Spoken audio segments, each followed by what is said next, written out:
What is up, everyone? Welcome to the Ohio Sports Radio Show. It is Jared and Ian back again, ready to talk some Ohio sports with you guys. Now, this is a special episode for us.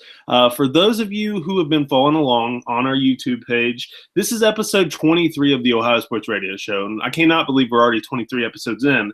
But what makes this so special is this is our first official podcast that'll be available on iTunes sooner than later, once we can figure out to jump through those hoops and everything. We're pretty excited about it. We've upped our production game a little bit, got some new mics and things like that. Ian hasn't gotten his yet, unfortunately, but hopefully the sound quality is better for you guys. And the benefit of having it on podcast is you're not tied just to YouTube with the app, streaming video and everything. We appreciate all of you who have been doing that. But with the podcast, you can actually take it on the road. You can go wherever you need to. It's always on your phone, and it's going to be pretty awesome. The Ohio Sports Radio Show will be very accessible for everybody, and it's going to be very awesome. But without further ado, this is episode 23 of the Ohio Sports Radio Show and podcast number 1. So, Ian, how are you doing, sir? Living the dream, brother. How you doing?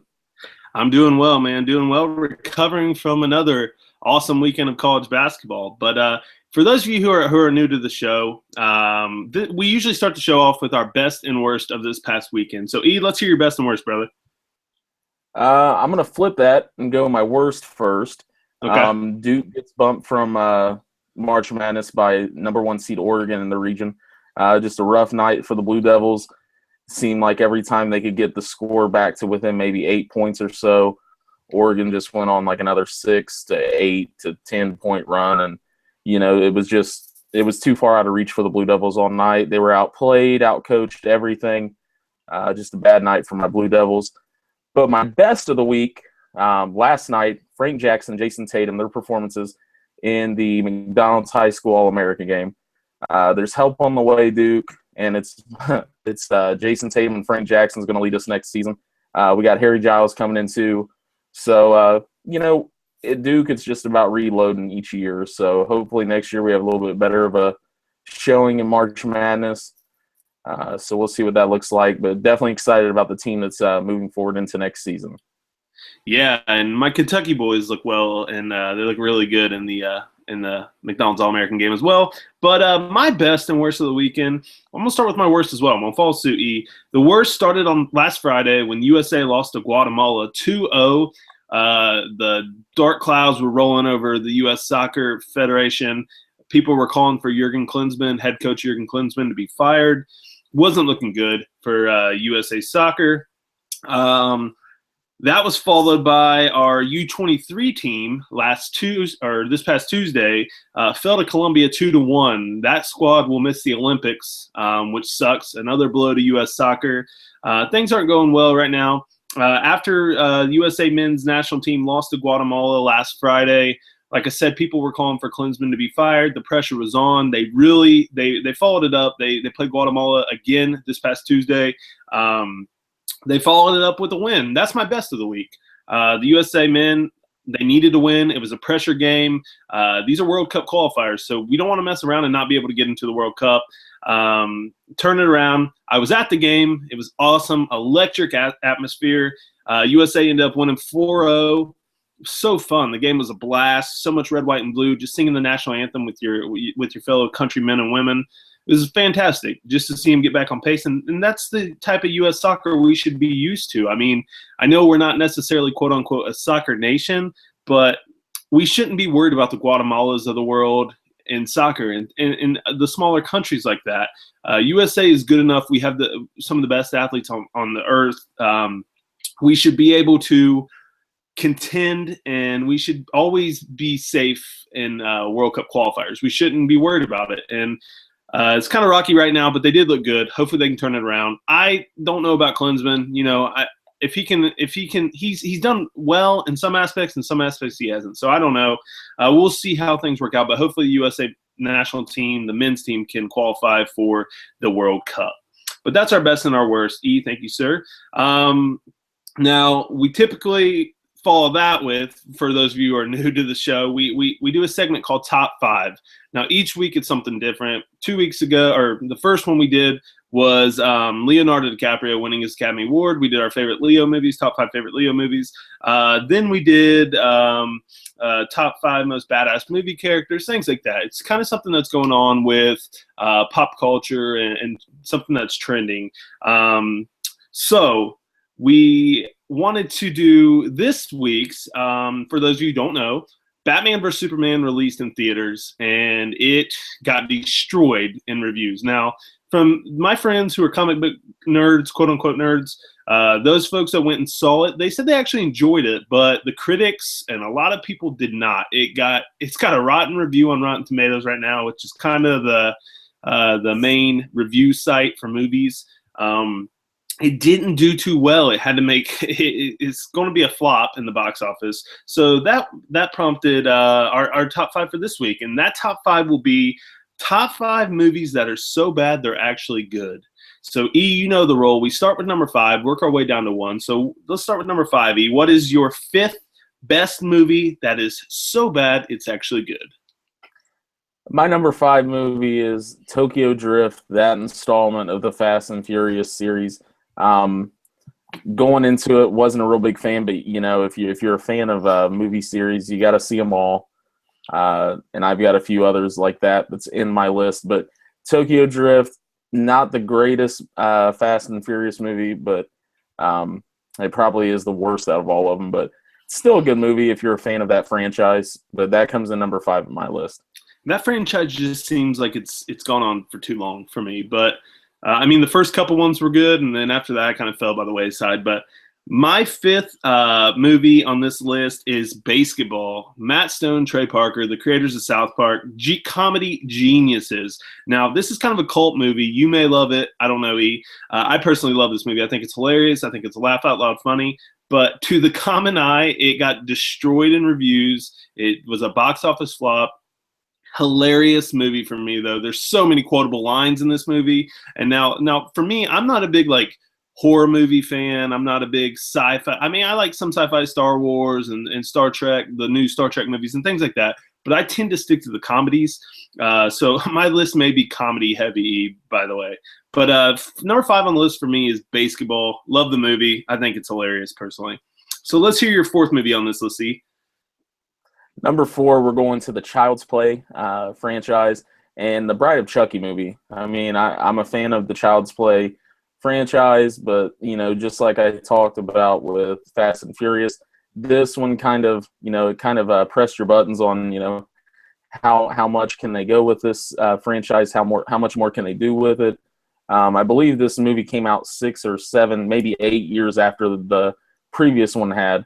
And, it was a terrible movie, but, if you're a fan of a franchise, you got to see them all, like I mentioned.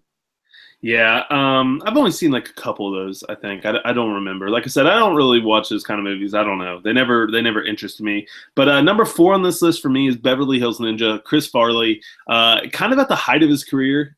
He did Tommy Boy, which was a huge – didn't actually do that well in theaters, but it was a big movie for him. He did followed that up with Black Sheep, and Black Sheep was kind of the same movie, but that one's hilarious. Both of those are hilarious. Anything Chris Farley touches was gold for me.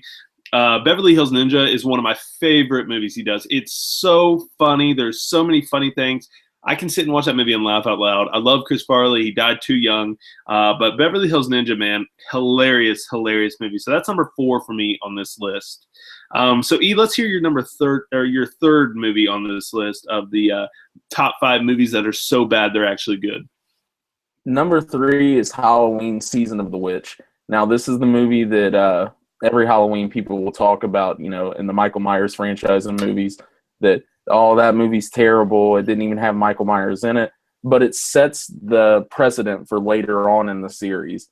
When I first watched the movie, I didn't care for it because Michael Myers is one of my favorite movie villains of all time, and he's not in that movie, so I kind of agreed with him. But as I watched the movie, for a second, third, 20th time, you pick up on things that pop up later in the later movies in that series. So Halloween Season of the Witch comes in at number 3 for me. Very nice. Again, with the Halloweens, I think I've only seen a few of them.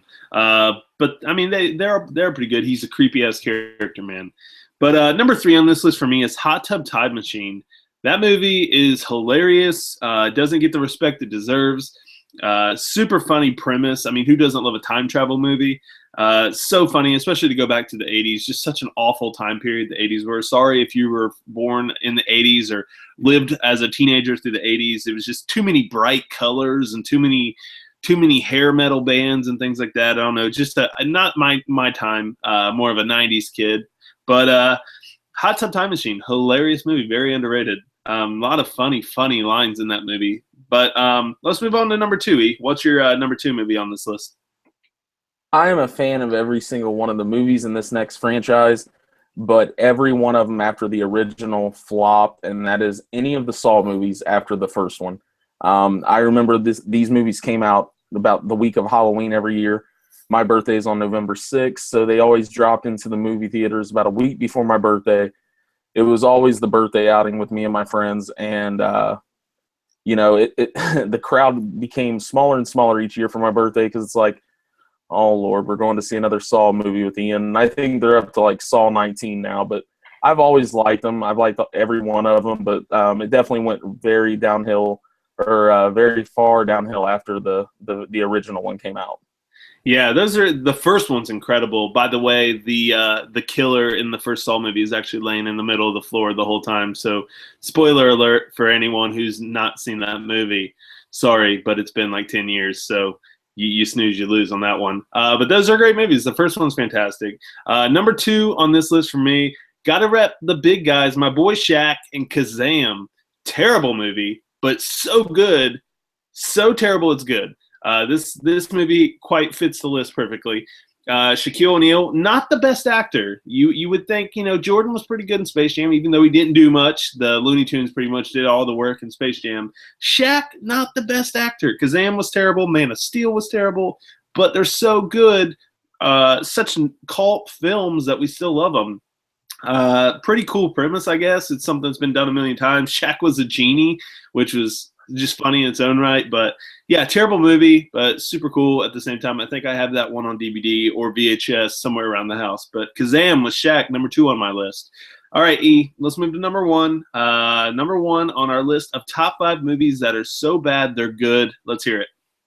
This movie had all the cheesy lines. It was super predictable. Just everything was predictable, from the revenge scenes to what the characters were going to say next. Number one on my list was The Punisher, the version with Tom Jane. It came out in 2005. I absolutely love this movie. I still watch it when it comes on TV. I own it on DVD. Great soundtrack, by the way, but it was pretty cheesy when it came to the lines and everything.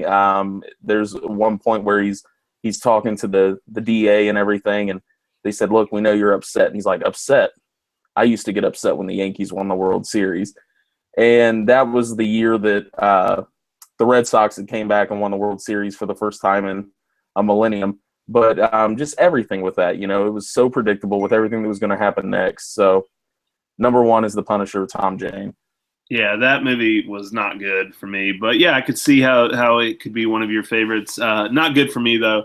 Number one on my list is one of my favorite movies that is absolutely terrible. This actor is pretty much in This Is All We Did, with movies that were terrible, but they're funny because you kind of liked him or felt bad for him. I don't know. The movie is Biodome, featuring Pauly Shore. Now, for those of you not seen Biodome, it's two nitwit friends, the classic dynamic, get locked in a science experience biological experiment. It's a biodome where these scientists are going to live for a year, and there's a desert in there, there's a rainforest, etc. And they get locked in there, and they have to live in there for a year. Hijinks happen in this movie. Great movie. Pauly Shore, I mean, he did so many movies like this. In the Army Now, you can name tons of movies that Pauly Shore was pretty terrible in. The movie was terrible, but you love it. So Biodome, number one on my list of top 5 movies that are so bad they're actually good.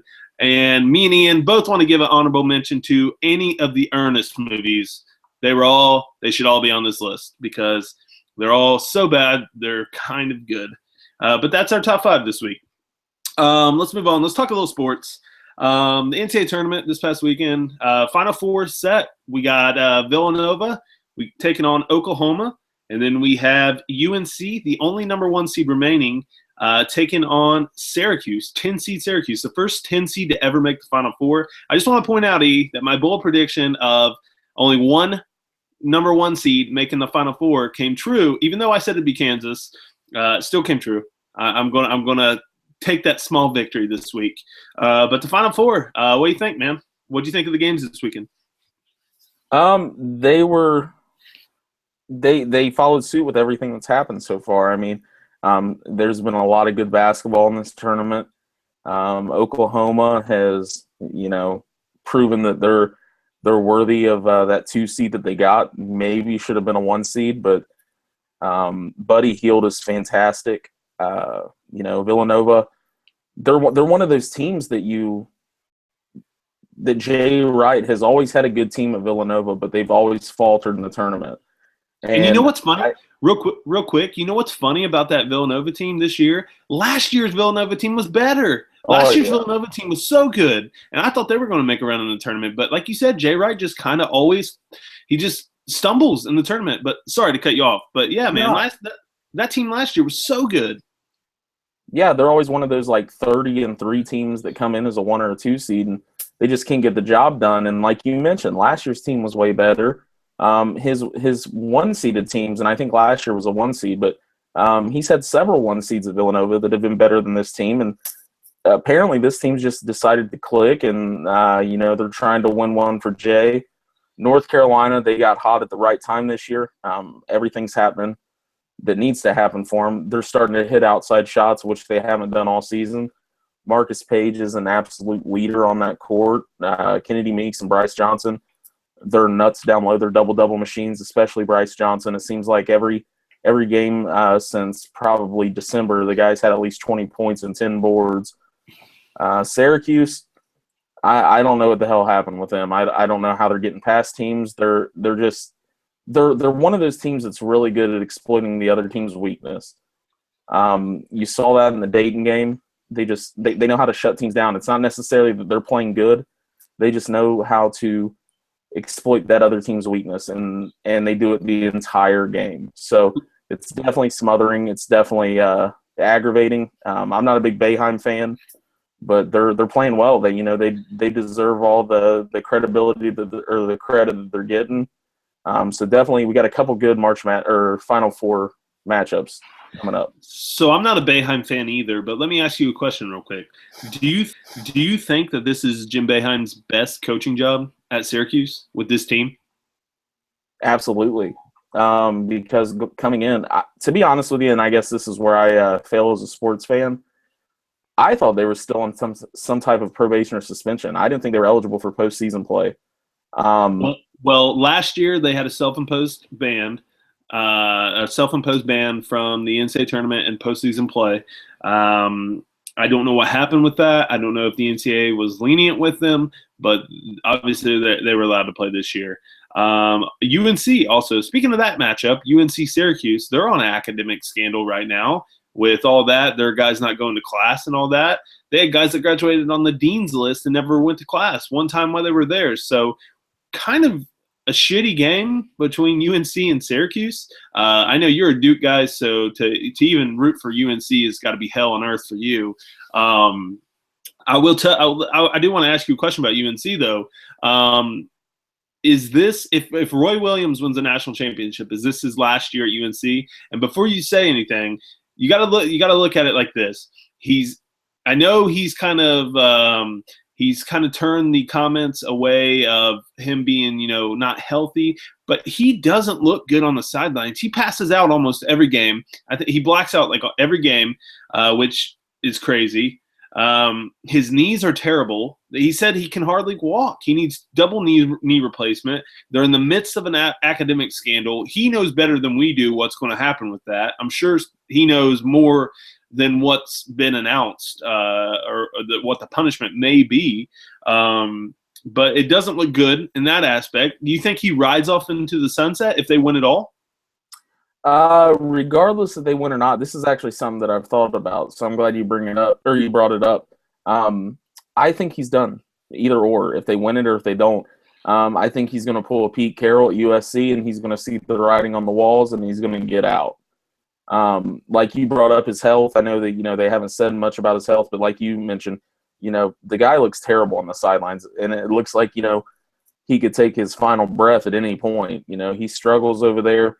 That last game, he was crouching, trying, to coach from a crouching stance, and it was just brutal for him. I think with that surgery, he would probably be sidelined for all of next season. But I think ultimately this is going to be his last year coaching in North Carolina. I think he'll take a few years off, and if his health improves, I think he'll land somewhere else. But I think he's going to get out while he still can without his name getting too tarnished. Kind of like what Pete Carroll did at UC. Because, Pete Carroll probably couldn't go back to college football if he wanted to right now. But I think you give it a few years, he probably could, because he left on his own terms. He didn't leave with the NCAA pushing him out. So I think Roy Williams does something similar. I think he gets out of there while he still can. And I think that's how it'll ultimately play out. But I think UNC's primed to win the championship, so I think it'll be even more better for him to ride out on the sunset. Yeah, and, you mentioned Pete Carroll riding out like that and, saw the writings on the wall. Well, Roy Williams did the same exact thing at Kansas before he took the UNC job. Kansas lost in the tournament. He sat up there in the podium. They had academic violations facing them, and he was asked, your alma mater, North Carolina's job is open. Have you thought about taking that job or anything? And he sat up there in front of everyone and said, I got a bunch of crying guys in this locker room. That's a terrible Roy Williams impression, but he said, I thought it was pretty good. Oh, thank you. He's like, I got a bunch of crying guys in this locker room, and, that's all I'm thinking about right now. And I'm pretty sure, maybe the next day or the day after that, he took the UNC job. So he's done this before. But in Roy's defense, he's done a fantastic job at North Carolina. Now, despite the academic violations and things like that, I'm not talking about that. I'm talking about on the court, he's done a great job, because that program was kind of in shambles before he took over. He's done a good job there. I don't know. I kind of agree with you, man. I think this may be his last year. He doesn't have many left in him. He said he wanted to coach till he's 75. There's absolutely no way. That's like another 8 years. There's no way that he has that kind of time left in him. But like you said, UNC is probably the best of the 4 teams remaining all around. I think they're going to give Syracuse all they can handle. But, everybody's thought that. Syracuse has benefited, though, from Michigan State being knocked out early. They played Gonzaga well. Gonzaga blew up at the end. Dayton played terrible against them. But Jim Boeheim's done a fantastic job coaching. The 2-3 zone's always hard to beat with him. His teams are always good in it. But what he's done well is he's pressed teams. He's got teams to turn the ball over. I don't know what it is with this tournament. Nobody can break a press. No team can break a press. And the NBA teams have to feel like this is garbage, or people who are fans of the NBA have to be like, this is the most boring basketball. Nobody can break a press. Nobody's fundamental. But that's going to be a good game. Who do you think So we have a question. We'll go one Final Four matchup at a time. We have a question from Ken Rice. He wants to know, what are our predictions for the Final Four? Who do we think is going to be in the finals? I'm going to give my final matchup and who I think is going to win in my bold prediction at the end of the show, so I'm going to save that. But who do you think wins out of the UNC-Syracuse game, E? I'm taking North Carolina in that game. Okay, so you're taking Carolina. I'm also going to take Carolina as well in that one. I think this is where Syracuse is are they the underdog? It's kind of hard to call them an underdog because they're Syracuse, but I guess they are statistically. Yeah. I guess this is where Syracuse's underdog season comes to an end, if you want to call it that. But let's move to the other side. We kind of mentioned a little bit, you did, Jay Wright's Villanova team's playing very well. They're hitting their free throws down the end of the game, which has been huge for them. They're dominant inside. They're hitting threes. They look great. They look one of the most dominant teams the whole tournament. They look great. And on their counterpart, Oklahoma, Buddy Hield is a monster. He's absolutely taken over. I mean, when Kobe Bryant comes to your games and fanboys over you, it's huge, man. I mean, Buddy Hield is a beast. And by the way, did you see the picture of Buddy Hield's first basketball hoop in the Bahamas that that was posted by ESPN? It was literally like a wood plank with a cardboard box stapled to it or nailed to it. I mean, or like a basket or something. I mean, crazy. Buddy Hield. I've not seen a player take over a game like him since Steph Curry did, Jimmer Fredette, those type players. Buddy Hield's been fantastic. He's been great all year. The Sooners got a good team, man. They got a good team. It's just sometimes Buddy will – it's like he's not there in the first half, and in the second half he just explodes for like 18, 20 points. It's crazy. Yeah, he'll come out there and, he'll get the ball right after the tip, and he'll chuck up a three to start the game. And, I mean, it comes nowhere close to the rim. It hits all backboard. And then they'll come down and, he'll screw up a fast break, and it'll clank out. He'll miss a bunny. And then you're like, okay, well, here's the game that we all expected. Buddy Hield finally has an off night. But then the second half, he's unconscious. He goes, like 6 for 6 from three-point, and, he's in there driving, getting and ones, and it's ridiculous. I mean, I've yet to see this kid have a bad game. Oh, he's fantastic, and I'll tell you, we're going to see this more and more with college basketball, NBA ranks. Stephen Curry has completely revolutionized the game of basketball in his short time in the spotlight. You're seeing it on every level. Kids are shooting threes, they're firing 30-footers like it's nothing. And Buddy Hield is one of those players, man, that people are wondering how he's going to do in the NBA. With him, it's what you see is what you get with Buddy Hield. He's a scorer. He's going to do well in the NBA because he can create his own shots, and he's proven that in the tournament, just like Steph Curry did. I don't know why Jimmer Fredette hasn't translated to the NBA, though. It's kind of weird. Jimmer doesn't really play defense, though, so I don't know. Maybe he hasn't been given the right opportunity at the right team, but, yeah, man, Buddy Hield's a monster. I think he's going to be great in the NBA, but with that matchup, who do you see winning that one? I think that's going to be a better matchup than the North Carolina-Syracuse game. I think it's going to be really close, but I think this is where Jay Wright's team fails him again. I think Oklahoma's too much. I think Buddy Hield's too much. And Buddy Hield, it's kind of, you bring up Steph Curry. It's kind of scary when you look at that Oklahoma team.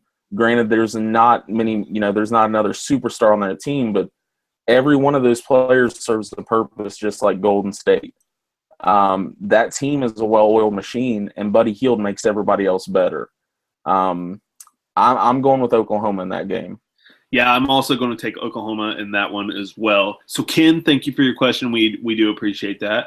Let's move on. Let's talk a little Bengals. Not much going on. Free agency still going on. Other than that, not much news with the Bengals. They did sign former Browns linebacker Carlos Dansby. They signed him earlier in the week. Dansby's 34 years old, but he's still got a ton in the tank. As you were talking before the show, you're still a big fan of Dansby, and you approved of that signing by the Bengals. Pro Football Focus actually ranked Carlos Dansby as the 25th best linebacker and 6th best coverage linebacker in the league last season. So definitely good for the Bengals. Dansby is a great depth addition with Vontaze Burfict being out in the beginning of the year by a suspension. I love the signing. I love it. I think it's going to be a great signing for the Bengals. He's going to be, if anything, he'll be a veteran leader in the locker room and hopefully can teach Burfict how to go about things. He's been to a Super Bowl with the Cardinals, so he knows he's got that veteran leadership. Hopefully Burfict can learn from him and take something from his work ethic and passion and see how he goes about his business. So I think it's a great signing. They also signed former Patriots wide receiver Brandon LaFell to a 1-year, $2.5 million deal, $1 million signing bonus with that as well. LaFell had 1,468 yards receiving and 7 touchdowns in 2 seasons with the Patriots. However, last year was not a good year for him. He pretty much did almost all that in his first year with the Patriots. He battled injuries last year. So I think it's a great signing. It's a good depth signing. They need someone that can go across the middle, but LaFell's not going to be that guy. He's going to be another guy that can get down the field. hopefully he's a good signing for the Bengals. But they needed depth. He's a good player. He's another player that's been to the Super Bowl. He won one with the Patriots a couple years back. So I love both of those signings. Z, I don't know if you have anything to say about this. It definitely sucks losing Dansby, especially when it's to Cincinnati. But like you mentioned, he's a great signing for you guys. He's a no-nonsense player, and he's your prototypical linebacker. I think it's going to do wonders for Vontaze Burfict. I really do. Like I mentioned, he's no nonsense. You know, he's very disciplined. You see that in his performance on the field. He was our leading tackler last year, and he's put up numbers everywhere he's went. So, you know, I know he'll probably get more playing time with Vontaze being suspended for the first part of the year, and his playing time will probably decrease once Vontaze comes back. But you guys couldn't have nailed a signing any more better than him. It was a great pickup for you guys. Yeah, I'm a fan of both signings. Good depth signings. Bengals have done well. They kind of went over their self-imposed salary cap that they had planned for free agency. But you know, you need depth players, and I think the Bengals know that this roster is a team that can go to the Super Bowl. So it's kind of all in on this team. But I love both signings. So good job, Bengals. Let's move on to your Browns. Not much going on with them. Free agency, still nothing happening for them. You know, RG3 was a big signing for them last week. Not much this week. Like you said, they're waiting for the draft. They're still waiting to see what they're going to do with that number 2 pick. And I ask you every week, and it's not going to change until the draft. So I'm going to ask you this week, what do you think happens with the number 2 pick? I think as it draws closer, I think they're going to draft Carson Wentz, and I think they're going to, you know, make it a competition, which I'd rather, if they do draft Carson Wentz, I'd rather him just learn from the sidelines that first year. I don't want him being on the field. But Hugh Jackson's all about competition. He does great with young quarterbacks.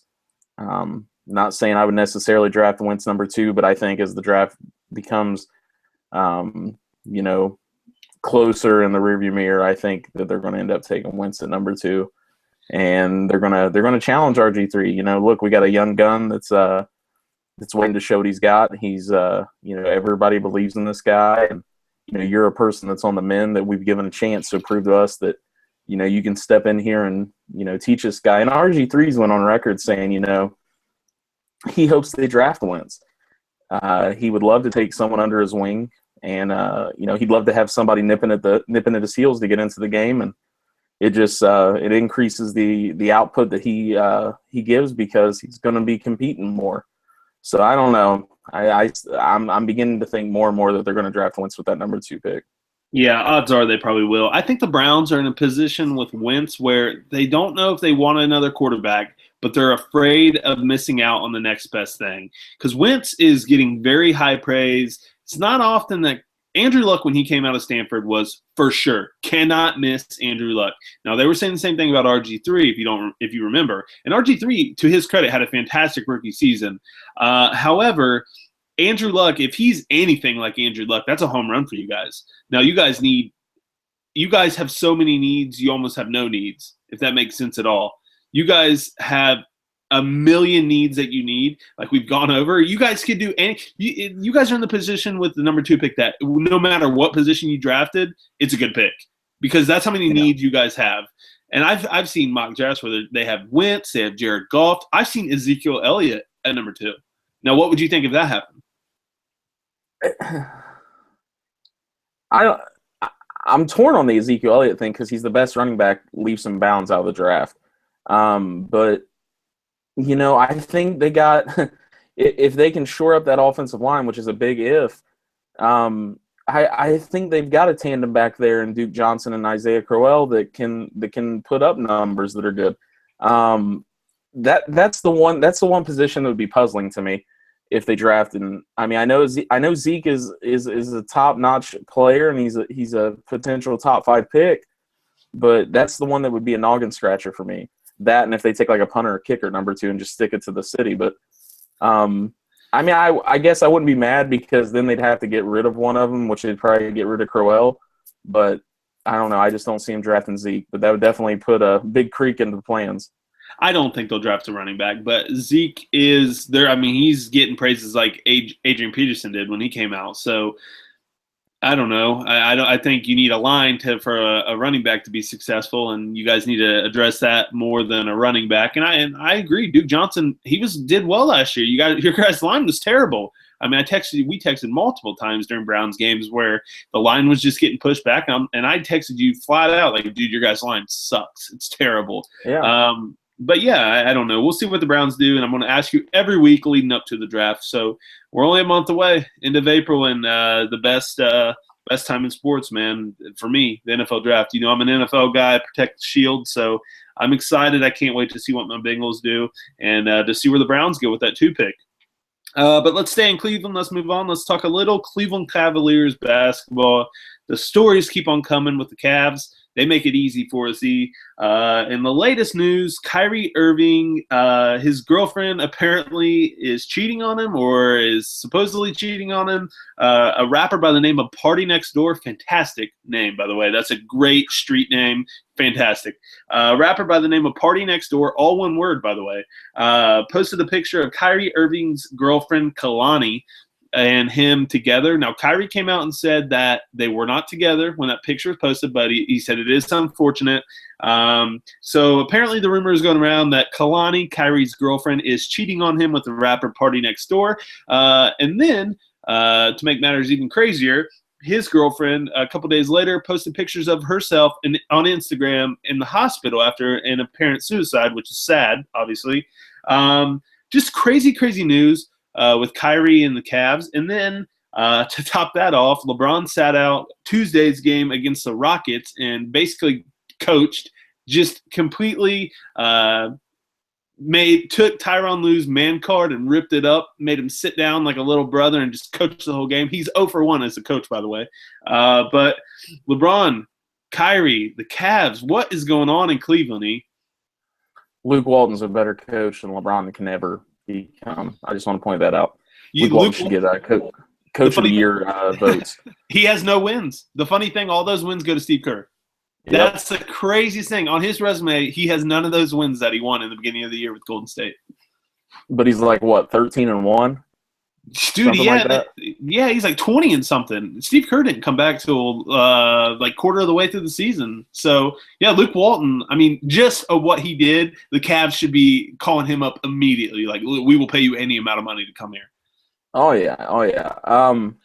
Getting back to this with LeBron, I mean, that's the same thing that Tyronn Lue did to David Blatt. And LeBron was, like, Tyronn Lue's my boy. Even though LeBron came out and said that he had no say on whether or not Black kept his job, which we know that's false. Total bullshit. That is total bullshit for anyone on earth to even think that they believe that. The only person that believes that is LeBron and Brian Windhurst. That's it. No one else believes that LeBron had no say. Sorry, didn't mean to interrupt. No, you're fine. No, I completely agree. So LeBron's doing the same thing that Tyronn Lue did to David Blatt. And LeBron tried coming out the next day and saying, he was just having fun with J.R. Smith and was trying to coach and stuff. But if you watch that game, I mean, he's doing it every huddle, every time out. He's standing behind Lue, and he's doing the exact same thing that Tyronn Lue did to David Blatt. So, I mean, at this point, I don't know. I don't know what you can do in Cleveland. We've talked for weeks and weeks and weeks. They're not going to win the championship. If the East was competitive, was any more competitive than they are, they wouldn't win the Eastern Conference Championship. But the Cavs can get by in the East by doing stuff like this and pulling stunts like this.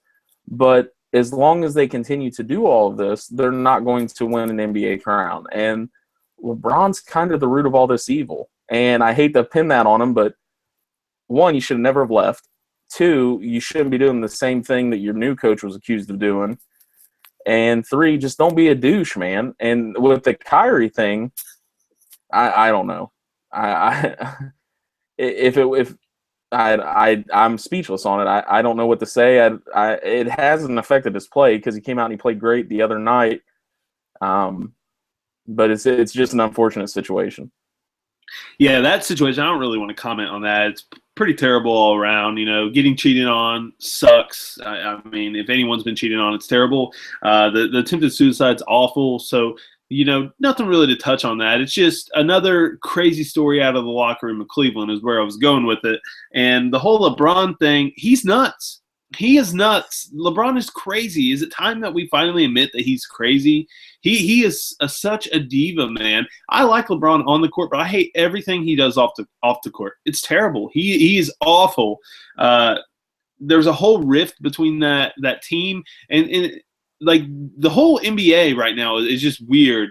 Outside of Golden State and San Antonio, like Nick Young and the Nick Young D'Angelo Russell story out of LA is crazy. D'Angelo Russell leaking a video of Swaggy P saying that he cheated on Iggy Azalea, his fiance, which is stupid. That whole thing, like I said, cheating's terrible. But also to lose the trust of your locker room, that's a whole thing in sports. You don't want the whole team hating you, and they do. Apparently, he needs security coming in and out of the arena for practice, which is terrible. They're a mess. Cleveland is also a mess. So this whole LeBron thing is weird. Him coaching the game is terrible. Like, sit down, dude. I know you're the coach. Basically, you make the calls with the front office, but you just don't do that. You don't step on your coach's toes like that. It's okay, like in the huddle or something, when like coach is drawing up a play and LeBron's like, "No, I want the ball, coach. Give me the ball." That's a different story. Like, that's a floor general. That's a different story than a coach. Michael Jordan did that. Bird did that. All the greats did that. But to completely go against your coach, I mean, Tyronn Lue was irrelevant in that game, which was stupid. LeBron's crazy. The Cavs are crazy. The whole dynamic up there is crazy. J.R. Smith was inactive today at the shoot-around. He said he was sick, yet he had a bowling tournament last night. He had like a bowling party. J.R. Smith's nuts. The Cavs need to cut him. Kevin Love doesn't fit in up there at all. His career's gone south in Cleveland. He doesn't fit in at all. You never see pictures of him and LeBron and the team together. Kyrie doesn't seem happy up there. The whole dynamic in Cleveland is not working. They need to reassess. They don't fit. You look at Golden State, like you said, they're a well-oiled machine. Draymond Green, if you took him off that team, they would have lost 20 games this year. You take Klay Thompson off that game, they lose 20 games. Steph Curry, 50 games.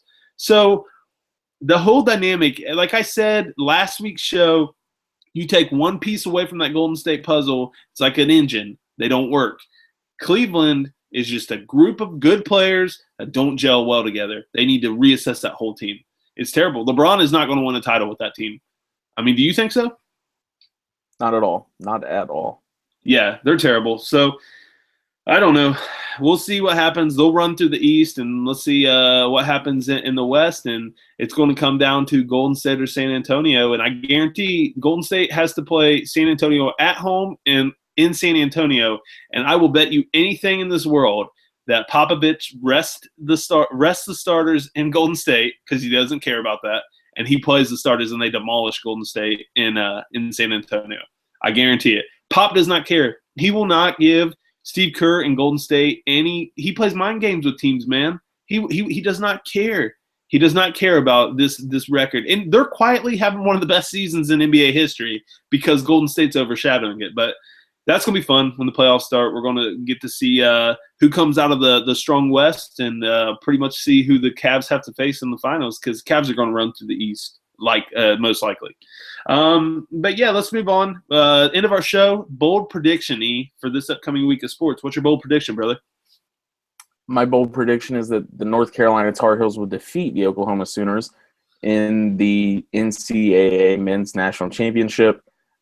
Even though they lose, Buddy Hield increases his draft stock, and he will eventually become a top 3 pick in the NBA draft this year. Ooh, that's a good pick. My bold prediction is going to stick with the NCAA tournament. Like I said earlier, the title game. Like I said, I have UNC and Oklahoma in the title game. However, I'm taking Oklahoma to win the title. Buddy Hield's, it's been a storybook run for him. I think he's going to go off. I think he's going to put his team on his back. He's going to show how good of a scorer and how great of a player he is, and he's going to go down in NCAA tournament history. He's going to lead the Sooners to a national championship. Buddy Hield will be MVP of the tournament, obviously. And like you said, his draft stock's going to go up. I don't think he's going to go above Simmons or Ingram. But, he can definitely go top 5 for sure. And, that's what I think. I think Oklahoma upsets UNC by the time we do our next show. they will win. The Sooners will win the national championship. But that is episode 23 and podcast number 1 of the Ohio Sports Radio Show. Thank you to everyone who continues to support us, and you can continue to support us by whenever our podcast does release, we'll put it on Facebook. We'll put the link on there. Subscribe to it. Tell your friends, your family, subscribe to it. It's simple. It's easy to do. It'll be on your phone. You can listen to it whenever you want. But thank you to everyone who continues to read our stuff. Check out our website, ohsportsradio.com. We're updating it daily with new Ohio sports stuff. Follow us on Twitter at Ohio Sports Radio. Follow us on Instagram, also at Ohio Sports Radio, and like our page on Facebook. And if you like our video on YouTube, which we're still going to do, by the way, it's still going to be simultaneous. So we're going to have the videos on YouTube, and we're going to do the podcast as well. If you like our videos on YouTube, give this video a thumbs up. Give all of our other videos a thumbs up. Again, we appreciate it, E. Thanks so much, man. You got anything else to add? Hey, not, brother. Let's head into the weekend with the March Madness and with opening day next week. Oh, I cannot wait for opening day and for baseball to start. Speaking of, we are in a fantasy baseball league. I'm terrible at fantasy baseball, so I'm hoping to pull a David and Goliath upset. He is amazing at fantasy baseball. But yeah, that's our show, episode 23 and podcast number 1 of the Ohio Sports Radio Show. Thanks again to all of our readers and listeners. We will see you guys on the other side with episode 24 of the Ohio Sports Radio Show and podcast number 2. Thank you guys so much. We'll see you next week.